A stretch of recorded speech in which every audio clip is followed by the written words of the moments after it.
Bəli, biz elə bu istiqamətdə də danışacağıq. Rusiya-Ukrayna cəbhəsində nələr baş verir, bundan sizə agah eləyəcək. İstərdim ki, qonağımı dəvət edim, onunla birgə müzakirəyə başlayaq. Siyasi şərhçi Rəşad Bayramov suallarımızı cavablandıracaq.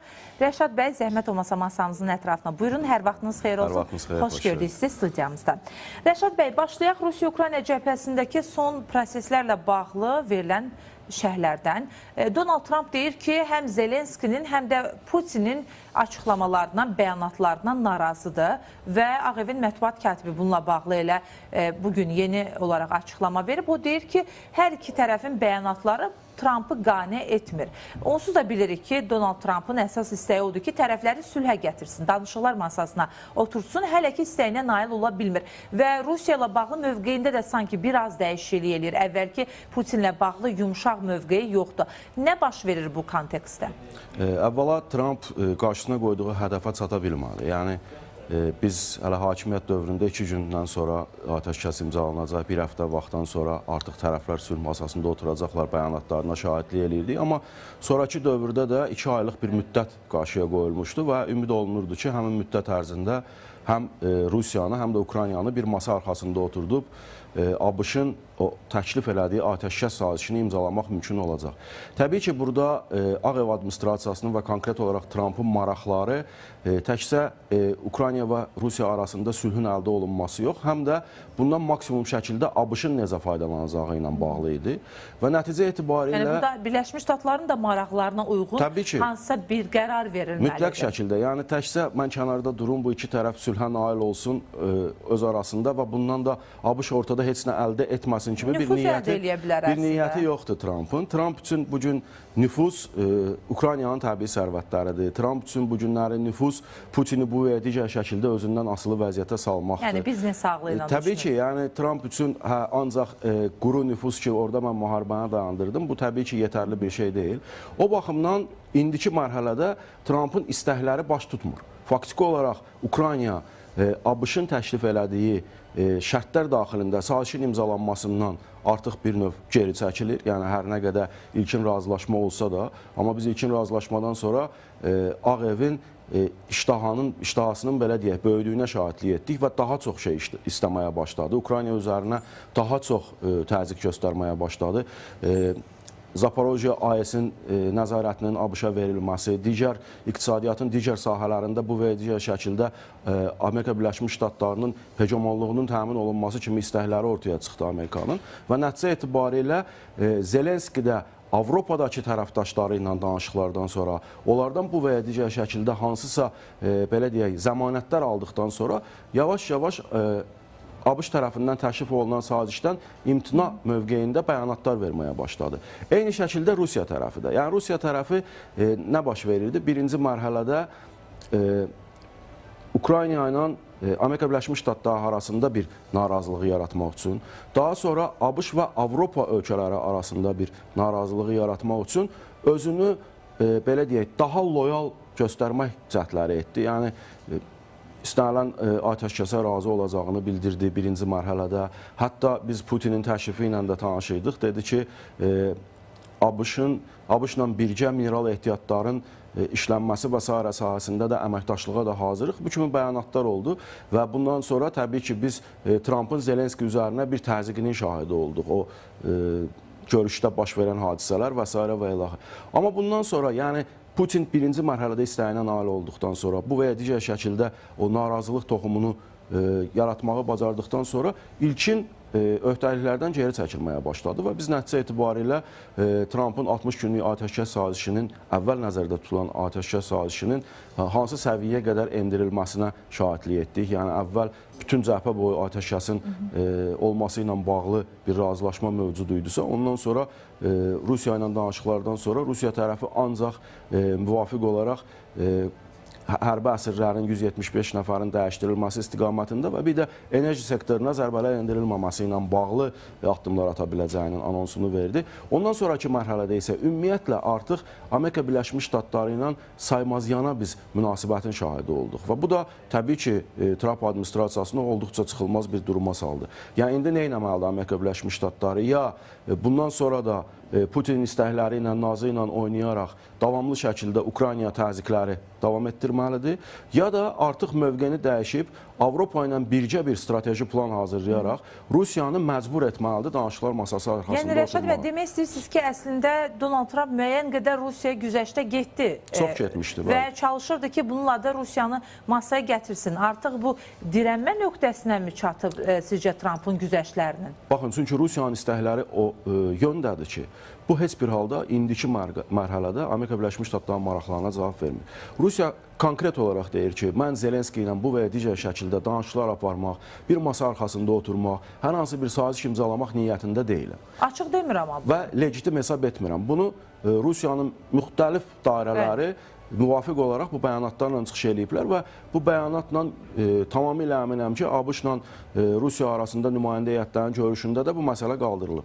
Bu indiki mərhələdə heç bir halda Trumpın maraqlarına cavab vermir. Ona görə də 2 gün bundan qabaq Trump qəti şəkildə Rusiyanın Zelenskinin legitimliyini tanımamağı ilə bağlı sərt mövqe nümayiş etdirdi və bildirdi ki, bu cür mövqe sərgiləmək Rusiya üçün ağır nəticələrə səbəb ola bilər. Yəni söhbət nədən gedir? Baxın, bir tərəf Zelenskinin legitimliyini tanımır. Sən əgər məcbur eləyib indi, necə ki, əvvəl də məcbur eləməyə cəhdlər eləyirdi o birinci mübahisədən sonra ki, Zelenski legitim deyil, orada hansısa seçkilər keçirilməlidir və s. və ilaxır. İndi sən Zelenskini yeni seçki keçirməyə məcbur eləsən, avtomatik olaraq Ukrayna ilə imzalamaq istədiyin ki, o saziş var, mineral ehtiyatlar sazişi, bu artıq arxa plana keçəcək və nəticə etibarilə legitim olmayan prezidentlə sən necə saziş imzalaya bilərsən? Sən də gözləməlisən ki, Ukraynada seçkilər keçirilsin, yeni administrasiya formalaşsın və ondan sonra saziş imzalayasan. Bu, Amerika Birləşmiş Ştatlarının maraqlarına cavab vermir. Eləcə də digər məsələlərdə. Baxın, biz ilkin təşrifin Putinlə gəldiyini mən qeyd elədim də, Rusiyanın mineral ehtiyatlar sazişinin işlənməsinə dair. İndi amma Rusiya deyir ki, mən Rusiyanın Amerika Birləşmiş Ştatlarının nəzərdə tutduğu mineral ehtiyatlarından danışmıram. Ukrayna ərazisində Rusiyanın nəzarəti altında olan torpaqlardakı mineral ehtiyatların birgə işlənməsindən danışıram. Yəni, başqa sözlə, mənim Trumpa təklif etdiyim Ukrayna ərazisinin bölüşdürülməsi ilə bağlı olan təklifi idi. Və burada söz sahibi nə üçün Rusiyadır sualı da gündəmə gəlir. Rusiya deyir, Ukrayna ərazisindən Rusiya deyir ki, bu gedirsə, ərazilər mənim artıq ərazilərimdir, referendum yolu ilə birləşdirilib və s. və ilaxır və bir yəni, demək istəyirəm ki, Rəşad bəy, burada həm də bir növ Birləşmiş Ştatları buna inandırmağa mı çalışır, yoxsa Birləşmiş Ştatlar həmin ərazilərdə doğrudan da təbii sərvətlərin bölüşdürülməsinə razı olsa, bu həm də o deməkdir ki, bu əraziləri Rusiya ərazisi kimi tanıyır. Baxın, Rusiyanın ilkin planı ondan ibarətdir. Yəni, mənlə saziş imzalayırsansa, ilk növbədə Ukrayna ərazisindəki mineral ehtiyatlarının bölüşdürülməsi ilə bağlı saziş imzalayaq. Çünki bilirsiniz necədir məsələ? Rusiya tərəfindən işğal olunan ərazilərdə həqiqətən də Ukraynanın böyük miqdarda mineral ehtiyatları olan ərazilər var.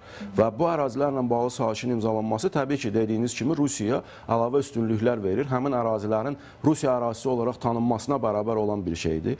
Bunu indi Trump açıq şəkildə etmək imkanında deyil. Çünki Trumpın indiyə qədər olan bəyanatı nədən ibarət idi? Müharibə dayandırılır, ərazilər Rusiyanın nəzarətində qalır, amma gələcək danışıqlarda artıq həmin ərazilərin hansı formada qaytarılması və yaxud da gələcəkdə taleyinin necə olması ilə bağlı bir diplomatik dövr başlayır. Dondurulur sadəcə olaraq münaqişə dondurulur.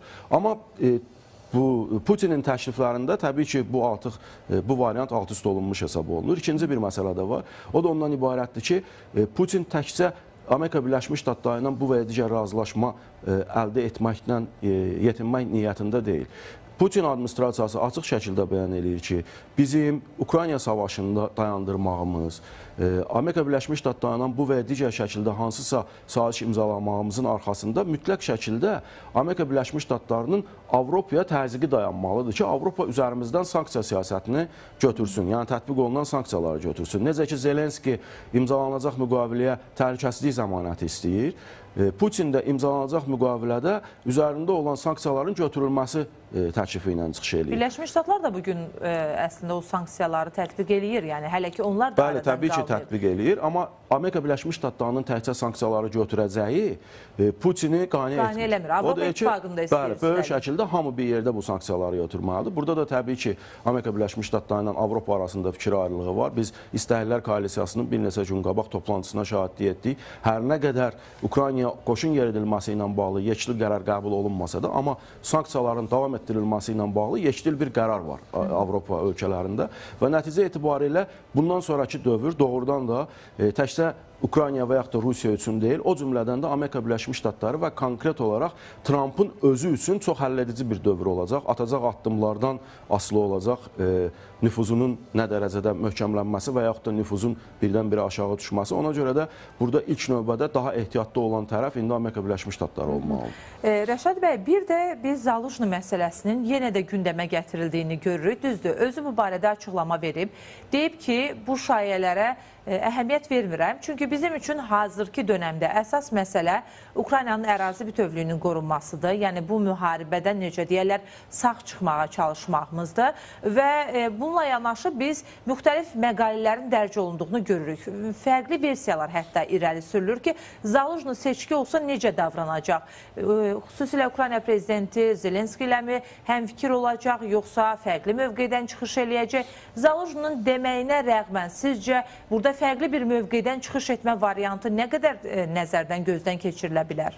Baxın, situasiyadan asılı olaraq və belə deyək, bu və ya digər alternativ namizədlərin arxasında dayanan güclərin verdiyi belə deyək, tapşırıqlardan asılı olaraq vəziyyət dəyişə bilər. Biz bilirik ki, bu günləri Zaluzhny'nin aktiv şəkildə dəstəkləyən konkret qüvvə var Avropanın daxilində, xüsusən də Böyük Britaniya tərəfindən olduqca böyük həcmdə dəstək görən namizəddir. Amma tək Zaluzhny da deyil ki, namizədlər. Poroshenko var, Timoşenko var, yəni digər namizədlər var və indiyə qədər adı hallanmayan hər hansı bir digər bir namizəd, misal üçün Rusiyanın maraqlarına daha çox cavab verə biləcək hər hansı bir namizəd də ortaya çıxa bilər. Həmin dövrdə Zelenskinin müvafiq güclərə nə dərəcədə sərf etdiyindən asılı olaraq digər namizədlərin aktivləşib aktivləşməməsi məsələsi ortaya qoyulacaq. Yəni bu günləri Böyük Britaniya və Avropa İttifaqı Zelenskinin qalmasında maraqlı olacaqlarsa, təbii ki, nə Zaluzhny, nə digərləri aktiv şəkildə namizəd olaraq meydana çıxmayacaqlar. Və yaxud da Amerika Birləşmiş Ştatları Zelenskinin dəyişdirilməsi üçün hansısa addımlar atmaq istəyəcəksə, o zaman özünün dəstək verdiyi namizədə maksimum şəkildə meydanlara çıxıb Zelenskiyə qarşı alternativ olmasını istəyəcək. Rəşad bəy, deyirdilər ki, daha çox əvvəllər Donald Trumpın maraqlarına uyğun deyil Zelenskinin qalması. İndi də sizcə eyni mövqe mi sərgilənir? Yəni üzdə sərgilənməsə də? Baxın, bilirsiniz nədir? Birinci mərhələdə maraqlarına ona görə uyğun deyildi ki, Zelenski qəti şəkildə hər hansı bir saziş imzalamaqdan imtina eləyirdi. Yəni, söhbət mineral ehtiyatlarla bağlı, Amerikanın birbaşa istəyi ilə bağlı olan sazişdən gedir. Amerika bilsin nə deyir? Mineral ehtiyatlarla bağlı sazişi imzalayaq, ondan sonra atəşkəs olur, olmur, özünüz bilərsiniz. Onsuz da mən mineral ehtiyatları işlətdiyim halda ora Rusiya tərəfindən nə bir raket düşəcək, nə cürət eləyib orada hər hansı bir əməliyyat keçirməyəcəklər. Yəni, Trump buna arxain olaraq bu günləri ən vacib istədiyi odur.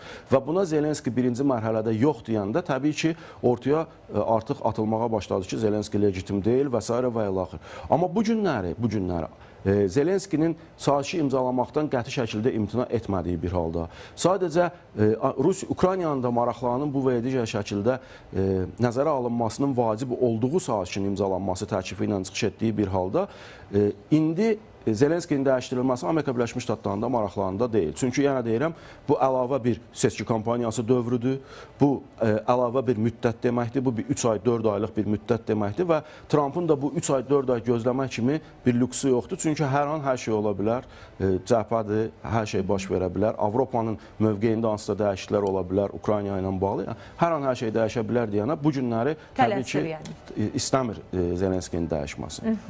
Təşəkkürümüzü bildiririk. Rəşad bəy, minnətdarıq sizə studiyamıza gəldi.